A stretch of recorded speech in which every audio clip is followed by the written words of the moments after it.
मंच पर उपस्थित हमारे सीनियर लीडर सुनील यादव जी, जिला मुख्य महासचिव वसीम साहब, गुलाम नबी इदरीसी साहब, बाबूलाल साहब, विधानसभा अध्यक्ष धनघटा अब्दुल हफीज साहब और तमाम हाजरीन, अस्सलाम वालेकुम। साथियों, मैं एक शेर के साथ अपनी बात शुरू करता हूँ। न किसी हम सफर न हम नसी से निकलेगा, हमारे पैर का कांटा हम ही से निकलेगा।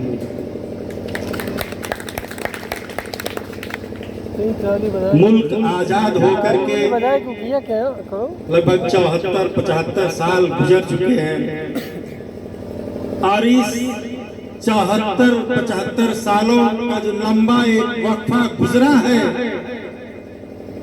बहुत सारे बुजुर्ग मैंने अपनी आंखों के सामने देखा है। भारतीय जनता पार्टी को हराते हराते हरा तो नहीं पाए, बेचारे जिंदगी जरूर हार गए। आखिर क्या वजह है? जो भी कौमें, जो भी लोग लोकतंत्र में वोट देते हैं, वो अपनी तरक्की के लिए वोट देते हैं और जो जिस मकसद से वोट देता है, लगभग इस मुल्क में वो अपने मकासद में कहीं ना कहीं सफल रहे।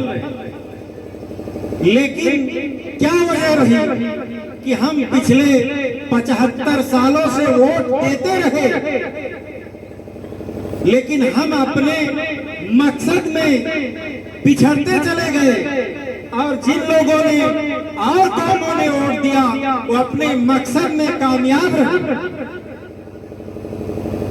इसका मतलब कहीं ना कहीं कोई ना कोई कमी जरूर है कि हमने वोट दिया, हम अपने मकसद में फेल हो गए, औरों ने वोट दिया।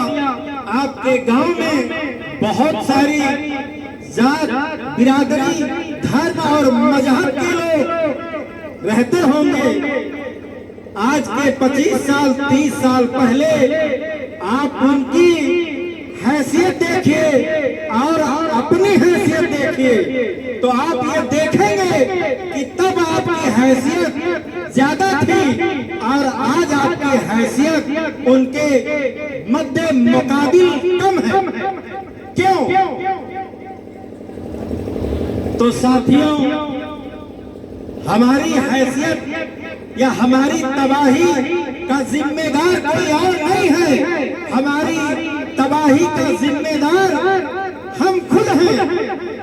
हमने ही अपनी तबाही की दास्तान लिखी है। हमने कभी हमारे किसी कायद ने अगर कोई पार्टी बनाया, आगे बढ़ने की कोशिश किया, तो सबसे पहले टांग खींचने वालों में हम ही लोग होते हैं।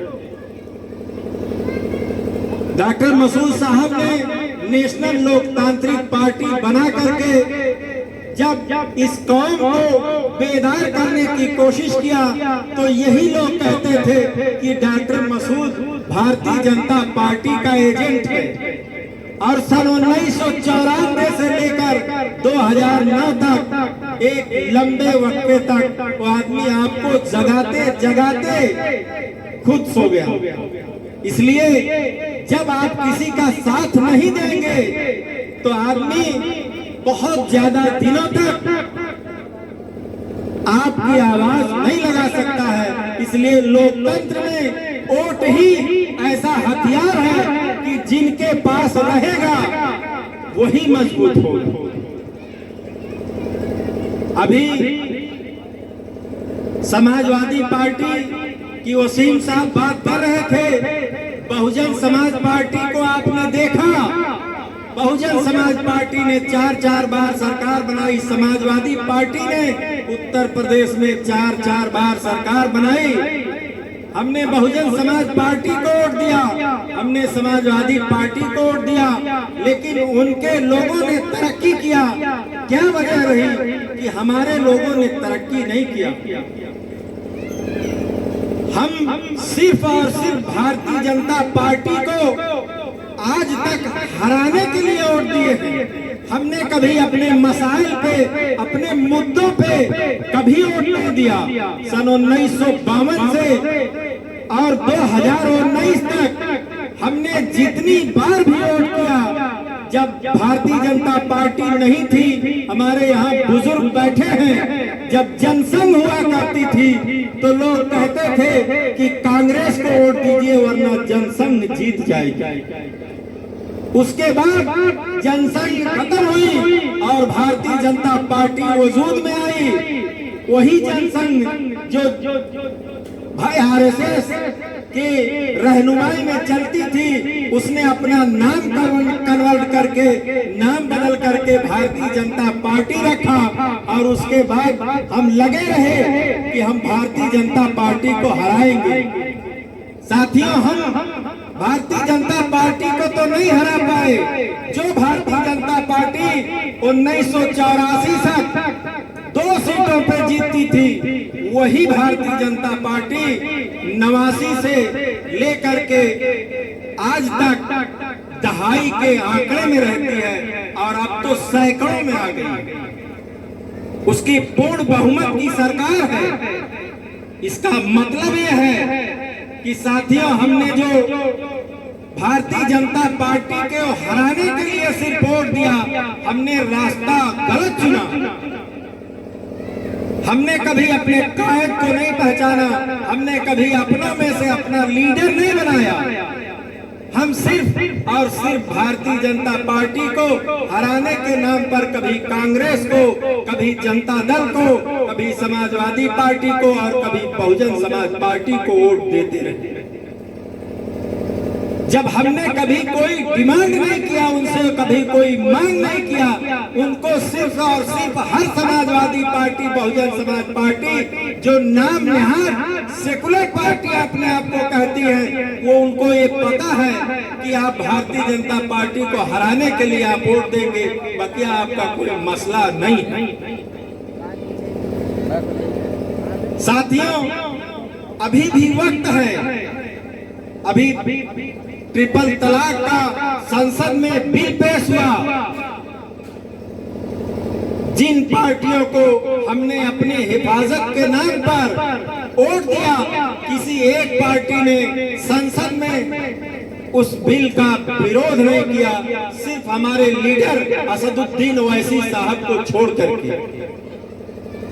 राज्यसभा में भारतीय जनता पार्टी का बहुमत नहीं था, फिर भी वो बिल पास हो गया।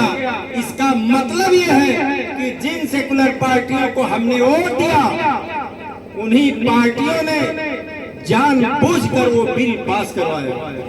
अगर भारतीय जनता पार्टी का जब तक दोनों सदनों में बिल पास नहीं होता, तब तक वो कानून नहीं बनता।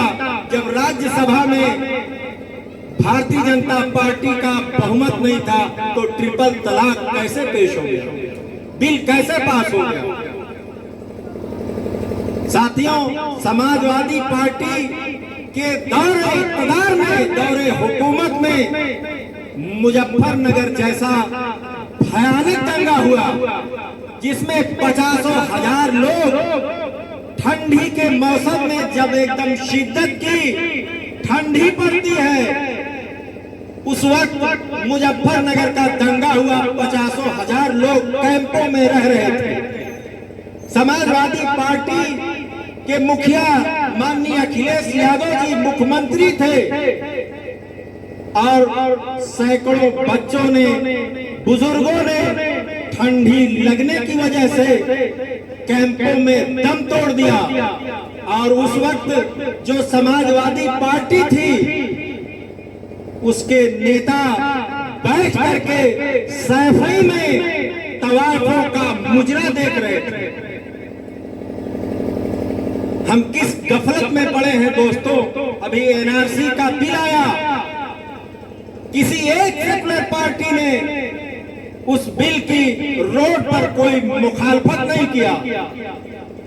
किसी भी सेकुलर जमात के किसी नेता ने उस बिल की कभी एक लफ्ज मीडिया में आकर के या रोड पर आकर के कभी उन लोगों ने कोई मुखालफत नहीं किया।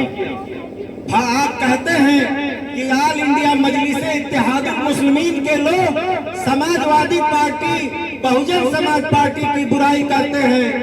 क्या वजह है कि भारतीय जनता पार्टी की बुराई नहीं करते? साथियों, मैं ये पूछना चाहता हूँ, इसमें जितने लोग बैठे हैं, मैं जानता हूँ कि शायद कोई एक ऐसा मुसलमान नहीं है जिसने भारतीय जनता पार्टी को आज से लेकर आज तक कभी वोट दिया।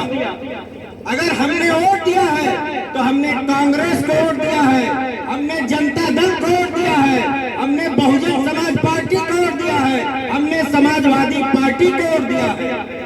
जब हम आपको वोट दिए हैं, हम सवाल भारतीय जनता पार्टी से क्या करेंगे? हमारी तबाही के जिम्मेदार आप हैं।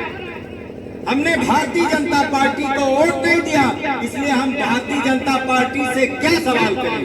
भारतीय जनता पार्टी तो हमारी दुश्मनी पे ही बनी है। आप तो हमारे दोस्त थे, आप तो हमारे लीडर, आप हमारे काहे थे, आप हमारे रहनुमा बनते थे। क्या वजह रही? हमारी हिस्सेदारी नौकरियों में 1%, हमारे पास जब सन 1952 में जब सीलिंग एक्ट आया था कि जिनके पास 100 बीघा जमीन होगी, उससे ज्यादा अगर उनके पास जमीन होगी तो वो जमीन एक्वायर करके सरकार काश्तकारों में बांट देगी। तो क्या वजह रही? उस वक्त हमारे पास इस मुल्क की जो खेती के लायक जमीनें थी मुसलमानों के पास, वो 51% और इस वक्त हमारे पास जो खेती की जमीनें हैं वो सिर्फ और सिर्फ 16%। लेकिन क्या वजह है कि आज अब आपके बगल में आहरा के लाल साहब, बस्ती के राजा, महसो के राजा, बांसी के राजा, अर्दमा स्टेट, इन लोगों के पास आज भी कैसे सीलिंग एक्ट आने के बाद हजारों बीघे के मालिक ये कैसे है? इसका कांग्रेस को जवाब देना पड़ेगा कि हमारी जमीनें खत्म कर दी गई, हमसे जमीन छीन ली गई। लेकिन क्यों उन लोगों से जमीनें नहीं छीनी गई? आज वो हजारों बीघे के मालिक कैसे बने बैठे? हमने कभी इन सब चीजों पे सवाल नहीं किया, इसलिए आज तक हमें कुछ मिला नहीं। साथियों, अगर आप मुत्तहिद कहते हैं हमारी तादाद कम है, हमारी तादाद कम है, हम नहीं जीत सकते हैं, तो साथियों मैं आपको मिसाल बताता हूं कि आप मुत्तहिद रहिए। इंशाअल्लाह अगर आप कम भी हैं तो आप जीतेंगे, और अगर आपकी तादाद बहुत ज्यादा है, अगर आप मुंतशिर रहेंगे तो यकीनी है कि आप हार जाएंगे। मुत्तहिद रहने का मतलब यह है कि आप अक्सरियत में साथ रहिए। 100% तो कभी किसी के साथ कोई नहीं जा सकता। साथियों, औरंगाबाद से ऑल इंडिया मजलिस इत्तेहादुल मुस्लिमीन का दूसरा सांसद जीता। औरंगाबाद में हमारी आबादी 22% है। हम 22% यूनाइट हुए तो आज हैदराबाद के बाद औरंगाबाद में हमारा सांसद इम्तियाज जलील ऑल इंडिया मजलिस इत्तेहादुल मुस्लिमीन से जीत करके लोकसभा में पहुंचता, और हम मुंतशिर रहे। हम 22% मुत्तहिद हुए तो लोकसभा पहुंचा दिया। किशनगंज से 70% जहां हमारी आबादी है वहां हम मुंतशिर हुए तो अख्तरुल ईमान साहब वहां से चुनाव लड़े, जहां हमारी आबादी 70% है। हम किशनगंज से चुनाव हार गए। आप मुत्तहिद हो जाइए। और अगर लोग गठबंधन की बात करते हैं कि आप फला से गठबंधन करके क्यों नहीं आते, साथियों हमारे नेता ने कह दिया है कि हमारे दरवाजे समाजवादी पार्टी और बहुजन समाज पार्टी के लिए खुले हुए। अब उसके बाद अगर समाजवादी पार्टी का कोई नेता आपके पास आता है, बहुजन समाज पार्टी का कोई नेता आपके पास आता है, तो आपकी ये जिम्मेदारी बनती है कि आप उससे सवाल कीजिए कि जब असदुद्दीन ओवैसी ने आपसे गठबंधन के लिए कह दिया है तो आप गठबंधन क्यों नहीं करते हैं, और अगर आप असदुद्दीन ओवैसी से गठबंधन करके नहीं आएंगे तो हम असदुद्दीन ओवैसी को वोट देंगे। भारतीय जनता पार्टी को हराने और जिताने का ठेका हमने नहीं ले रखा। जब आप असदुद्दीन ओवैसी के साथ गठबंधन करके आएंगे तब हम आपको वोट देंगे, वरना हमारा सारा वोट असदुद्दीन ओवैसी की पार्टी ऑल इंडिया मजलिस इत्तेहादुल मुस्लिमीन के पतंग वाले निशान पर पड़ेगा। ये आप उनसे डिमांड कीजिए, ये आप कहिए उनसे कि जब तक आप गठबंधन करके नहीं आओगे। हमारे नेता ने तो गठबंधन के लिए कह दिया। और साथियों, हमारी पार्टी किसी जात धर्म और मजहब के खिलाफ नहीं है। हमारे नेता सुनील यादव ये मुझसे लगभग 4 साल पहले ऑल इंडिया मजलिस इत्तेहादुल मुस्लिमीन में काम कर रहे हैं और उस क्षेत्र के बड़े लोगों में हैं। इनके पास 3-3, 4-4 भट्टे चलते हैं और इनके बंबई में कारोबार है। हमारे प्रबंधक बाबूलाल जी बैठे हैं, हमारी पार्टी की सदस्यता लेकर के हम लोगों के साथ काम कर रहे हैं। ये लोग सिर्फ और सिर्फ बदनाम करते हैं कि हम इंशाल्लाह, देखिए जब तक आप मजबूत नहीं होंगे, जब तक आप मजबूत नहीं होंगे तब तक आप ये जान लीजिए कि आप किसी की मदद कैसे कर सकते हैं। भाई अगर आपके जेब में रुपया है और किसी भाई को जरूरत है, जब आपके जेब में रहेगी तब आप किसी गरीब भाई की मदद करेंगे। जब किसी भाई कोई कमजोर है, अगर आप ताकत में रहेंगे तभी आप उसकी मदद कर सकते हैं। तो सबसे पहली ये जरूरत है कि हम मजबूत हो जाएं।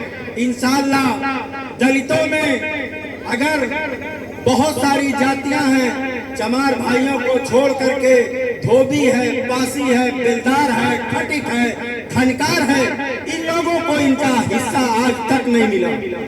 यादव भाई समाजवादी पार्टी को छोड़ दीजिए, हमारा यादव भाई सबल है, लेकिन उसके बाद कोहार है, कहार है, लोहार है, बढ़ई है, तेली है, कोयरी है, कुशवाहा है, कड़रिया है, पाल है। ये बहुत ऐसी सारी जातियां हैं जिनको उनका आज तक उनका अधिकार नहीं मिला है।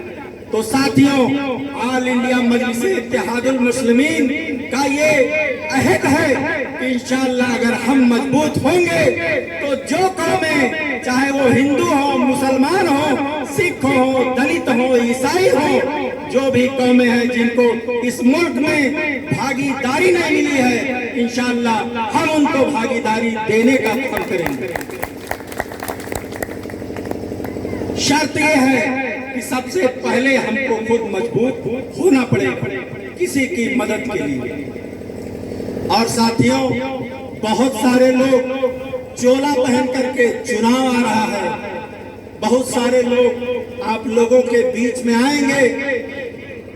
ऑल इंडिया मजलिस इत्तेहादुल मुस्लिमीन इस वक्त इतनी मजबूत है साथियों, हम लोग बाखुदा कहता हूँ, हमारे साथी बैठे हैं, अगर हम एक दिन में 10-10 प्रोग्राम करना चाहें तो वक्त नहीं मिल पाएगा।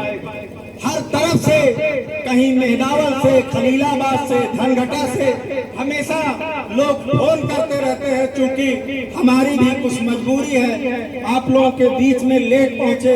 मैं प्रधान हूँ, महुआरी एक ग्राम पंचायत है सिमरिया ब्लॉक में, आज वहाँ प्रधान संघ का चुनाव था, उसी वजह से लगभग 1-1.5 घंटा में लेट हो गया, वरना हम लोग इंशाल्लाह आप लोगों के पास 1 बजे ही पहुँच जाए। तो साथियों, जब तक आप वोट देने का तरीका नहीं सीख लेंगे तब तक आपको हक और हुकूक मिलने वाला नहीं। और मैं आप लोगों के बीच में बहुत सारे लोग चोला ओढ़ करके सेकुलरिज्म का आएंगे और आपके बीच ऑल इंडिया मजलिस इत्तेहादुल मुस्लिमीन और हमारे नेताओं पर तरह तरह की भक्ति कसेंगे कि ये बीजेपी के एजेंट हैं, ये फला के एजेंट हैं। हमारी पार्टी ये चैलेंज करती है। मैं सिमरियावा बेल्ट में रहता हूँ, हम लोग ये चैलेंज करते हैं कि हमारे सामने जो भी आता है हम बहस करने के लिए तैयार। लोग भाग जाते हैं, बहुजन समाज पार्टी, कांग्रेसी और सपाई भाग जाते हैं। कसम खुदा की वो लोग हमारी बातों का जवाब नहीं दे पाते। सामने बैठने के उनके अंदर कुव्वत नहीं है, हिम्मत नहीं है कि हमारे ज्यादा नहीं 2-4 सवालों का सही जवाब दें। और चोला पहन करके आप लोगों के बीच में आएंगे और मैं उनकी पहचान बता दे रहा हूं आप लोगों को। आप होशियार रहिएगा साथियों। जब कोई जो तीतर आप लोगों ने देखा है, तीतर जो फंसाने वाले लोग होते हैं, हर तीतर का शिकारी 4, 6, 8 पालतू तीतरों को पाल करके रखता है और जब वो जंगल में शिकार करने जाता है तो अपने पालतू तीतरों को साथ लेकर के जाता है। जंगल में जाल बिछाता है और अपने पालतू तीतरों को जाल के इर्द गिर्द बैठा देता है। जो पालतू तीतर होते हैं वो तरह तरह की, कभी रोने की, कभी गाने की, कभी हंसने की, तरह तरह की परेशानी भरी आवाज निकालते हैं। जो जंगली तीतर होते हैं वो ये समझते हैं कि हम खतरे में हैं, हमको अपने भाई के पास पहुंचना चाहिए, हम खतरे में हैं। और वो धीरे धीरे धीरे धीरे जाल के ऊपर आ जाते हैं और जाल में फंस जाते हैं। शिकारी अपने पालतू तीतर को पिंजरे में रखता है और जो जंगली फंसे हुए तीतर होते हैं उनको गोनी और बोरी में रखता है। चौराहे पर जाता है, जो पालतू तीतर होता है उसको काजू, बादाम, मक्खन, मलाई खिलाता है और जो पालतू जो जंगली तीतर होते हैं उनको उन्हीं तीतरों के साथ सामने ज़िबह करके बोटी करके बेचता है और जो पालतू तीतर होता है वो काजू, बादाम, मक्खन, मलाई खाने में मस्त रहता है। यही हाल जो आप हमारे भाई समाजवादी पार्टी, बहुजन समाज पार्टी, कांग्रेस में हैं। आज तक हमारा जनाजा निकल गया, बहुत सारे दंगे हुए, बहुत सारे फसादात हुए, बहुत सारा मामला आया, लेकिन जब हमारे मामले आते हैं तो चाहे सरकार इनकी हो, इसकी बानगी है। बंबई में बहुत सारे दंगे हुए जब कांग्रेस की सरकार थी, समाजवादी पार्टी की सरकार थी, बहुजन समाज पार्टी की सरकार थी। उत्तर प्रदेश में भी बहुत सारे दंगे हुए, लेकिन हमारा कोई मुस्लिम लीडर कुछ भी नहीं बोला। यही उनकी पहचान है कि वो विधायक रहेंगे, मिनिस्टर रहेंगे, एमपी रहेंगे, लेकिन आपके साथ कितना भी जुल्म होगा वो सिर्फ काजू, बादाम, मक्खन, मलाई खाने में मस्त रहेंगे, वो ठेकेदारी में मस्त रहेंगे, पट्टेदारी में मस्त रहेंगे, कमीशन में मस्त रहेंगे।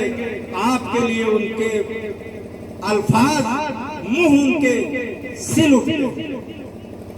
तो इसलिए अगर अल्लाह ने ये हम लोगों की खुशनसीबी है कि इस पस्ती के दौर में अगर असदुद्दीन ओवैसी साहब ऑल इंडिया मजलिस इत्तेहादुल मुस्लिमीन लेकर के आपके बीच नहीं आते तो कसम खुदा की आज ये हाल थे कि आपसे वोट भी नहीं मांगा जाता। आपसे कोई वोट मांगने नहीं आता, वो ये जानते हैं कि आप मजबूर हैं उनको वोट देने के लिए। ये तो उनकी बदनसीबी कहिए और हम लोगों की खुशनसीबी कहिए। इसलिए अगर इन बच्चों के चेहरों पर, जो आने वाली नस्लें हैं, इनके चेहरों पर अगर मुस्कान देखना चाहते हैं, खुशी देखना चाहते हैं, तो बुजुर्गों, बहुत दर्दमंदाना अपील है आपसे कि आप भूल जाइए कि कौन जीतेगा कौन हारेगा। सिर्फ आप ये याद रखिए कि ऑल इंडिया मजलिस-ए-इत्तेहादुल मुस्लिमीन का प्रत्याशी है, चाहे वो हमारे बाबूलाल भाई हो, हमारे सुनील यादव हो, हमारे वसीम भाई हो, हमारे हफीज भाई हो, नाम कुछ भी हो, जो ऑल इंडिया मजलिस-ए-इत्तेहादुल मुस्लिमीन का झंडा पकड़ करके आएगा, आप उसका वोट दीजिए, उसे सपोर्ट कीजिए। ये देख अगर आपने ऐसा कर लिया तो इंशाअल्लाह आने वाले 5-10 सालों में आप ये चीज महसूस करेंगे कि हमने फैसला अब सही लिया। इन्हीं सब बातों के साथ मैं अपनी बात एक शेर के साथ खत्म करना चाहता हूं कि वही कौम दुनिया में जिंदा रहेगी, वही कौम दुनिया में जिंदा रहेगी जो कश्ती बना लेगी तूफान से पहले। अस्सलाम।